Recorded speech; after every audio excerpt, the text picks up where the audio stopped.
You're welcome back to the channel. What is happening? So as you saw in my little intro, I went and grabbed 3 different belt sizes here, and if you look at the numbers, this is something that the lady at Napa taught me today. Actually, if you look at the numbers, for whatever reason, like the 1.5 signifies a ½ inch, and then the next number you have is your inch length, and then the number after that is actually going to be the decimal point, and then it would be like 0 for a flat inch, and then it'll be 5, so it'll be 32.5 or 32.0 inches, even though there's no point there. So that's a little for real time tip for you. This barely gets on there. Let's see if it will even bolt up. So that does fit, but this belt is so tight and it's at the lowest setting possible. So I'm gonna go ahead and try the next size up, and hopefully that's gonna be perfect. 33. No. So I got the 34 right here. The 33 fit almost perfectly, but it was still way too tight, and there's no way to loosen any tension because it was at the lowest setting. But this 34 should do it.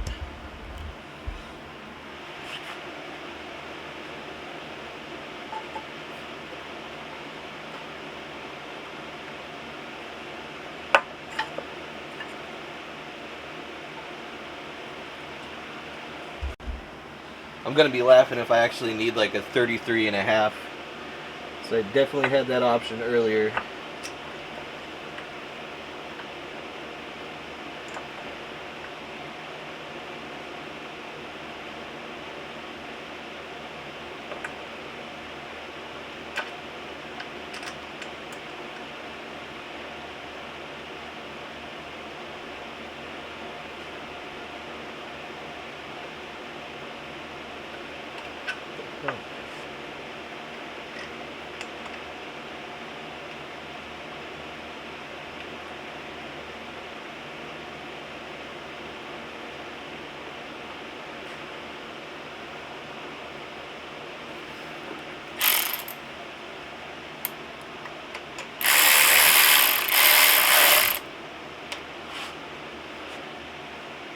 Alright, so that's pretty loose.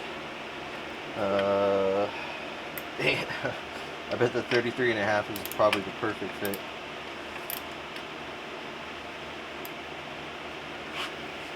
Go ahead and get that tension up on there.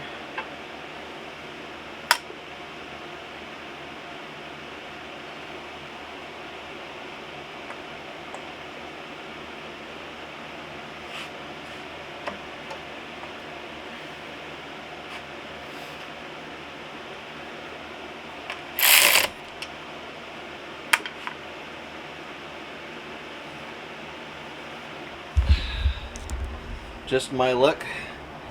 The return's hitting on the headlight bulb a little bit, and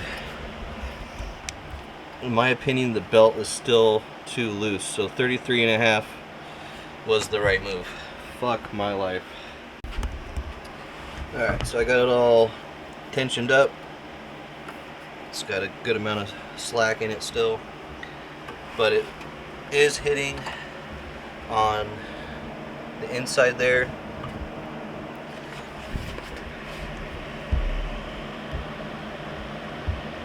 Right against the bulb thing, but honestly, as long as the spinning part's out of the way, if this is tightened down properly with the hose clamp, I think I should be straight. So I'm gonna go ahead and run it like this, and then pick up the other belt tomorrow and just kind of have both on hand. But now it's time to get back to putting on the intake manifold, tossing in the axles, topping off the transmission, and backing this out of the garage before it's midnight so I can make that Wagon Wednesday cutoff. So something I was just thinking about was, what if I got rid of some of the metal down here and down here on these brackets, and basically make it so I can sit the power steering pump even lower, and I'm talking about like this low, And if I have it this low, I don't think anything touches at all.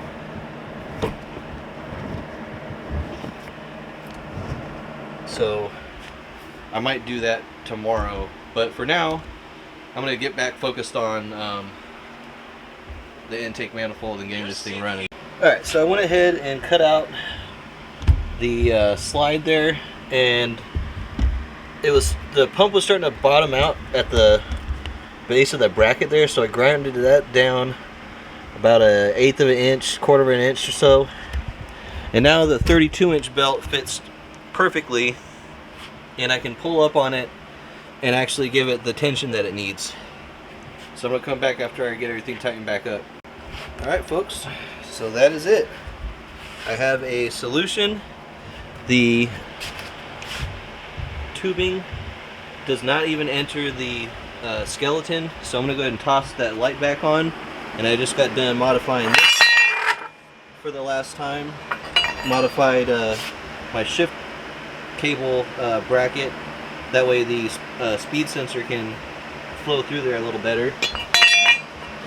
And then I notched the hell out of each headlight to clear the hood pins without a flaw. So I'm gonna get that tossed back on. All right. So there's the pressure line clearance. The belt no longer sits on the high beam, so that means that all I have to do is tuck that wire out of the way. So that's another plus. And it looks like there's just barely any contact for the return, but I'm not worried about it. I think that's going to be my solution. I think that's going to be my fix. If you're concerned about this being pulled down and then like falling down under the car, don't be, because as you can see, the pump still sits on top of the bracket right there. It has about 1/8 of an inch before it will fall down all the way. So even if the bolts come loose, there's just no way for anything bad to happen. You know, knock on wood. But yeah, that's going to be just fine. So I'm just going to go ahead and get these brackets mounted back up in their OEM locations, and then I'm going to get back to the intake manifold finally. And the speedometer cable is going to be sitting pretty far away from the bracket now, so there's not going to be any tension on that. Alright, so I'm not sure if you can really see down there, but I'll just show you real quick. So I have the shift cable bracket notched out right there, and now my speedometer cable right here has plenty of room inside the tunnel there, or under the bracket. So now I'm pretty sure I'm going to have an extra inch or so in the cabin to hook my speed cable up. So I'm going to go ahead and get this bolted back on.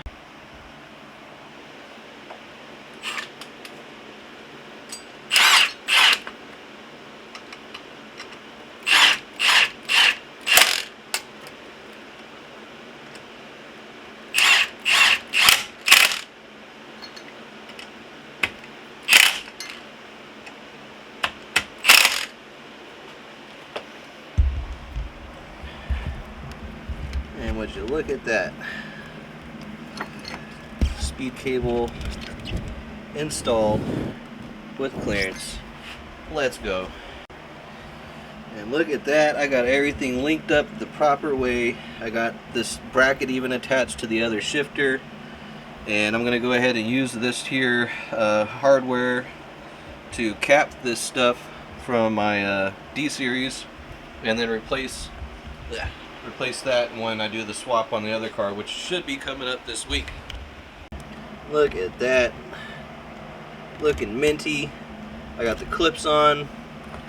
That means that this is permanently done until something takes a shit. I'm gonna go shift my transmission because I can. Let's see how much. I'm thinking that this will be right about where it needs to be to get this on there. Let's see. Yeah, we are all good. Beautiful. Beautiful. Like the best DJs on it. They're all like fucking cool and funny. There's just some woman last night, she was cracking me up. And she played this song by the Ramones. Which, sad to say, I only know the Ramones like radio shit. But they play like deep cuts on that. And I'll tell you right now, it is hard to hit Spotify.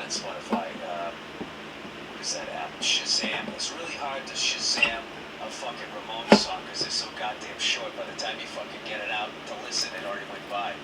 There's a song called Yeah Yeah. Alright, what was that?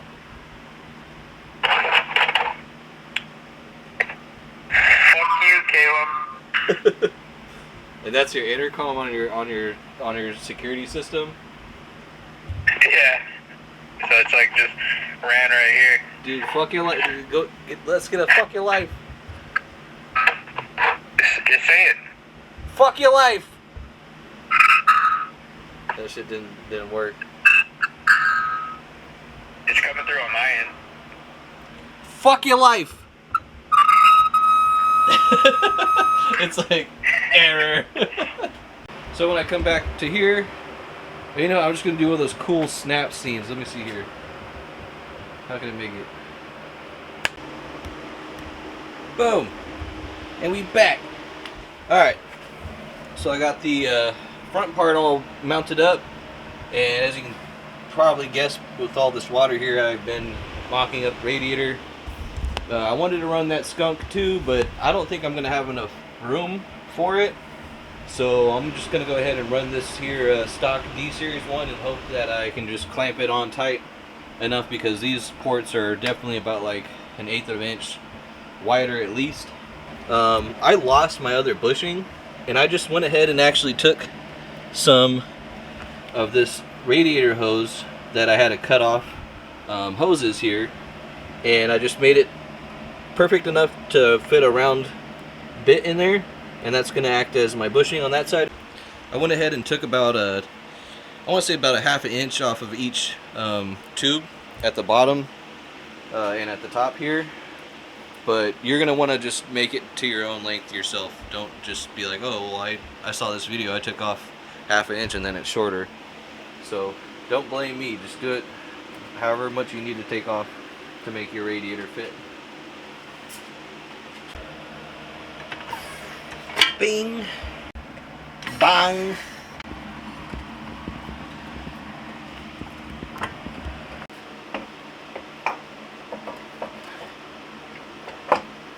Alright, it's like 4:12 or something. I'm going back through here, taking these axles off because I forgot to take off the little rubber thing that goes around there. It's like for ABS.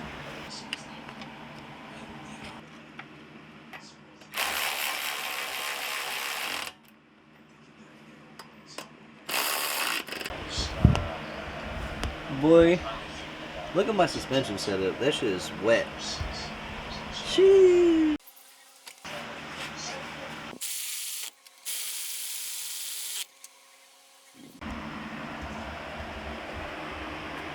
So that is going to do it for this video, you guys.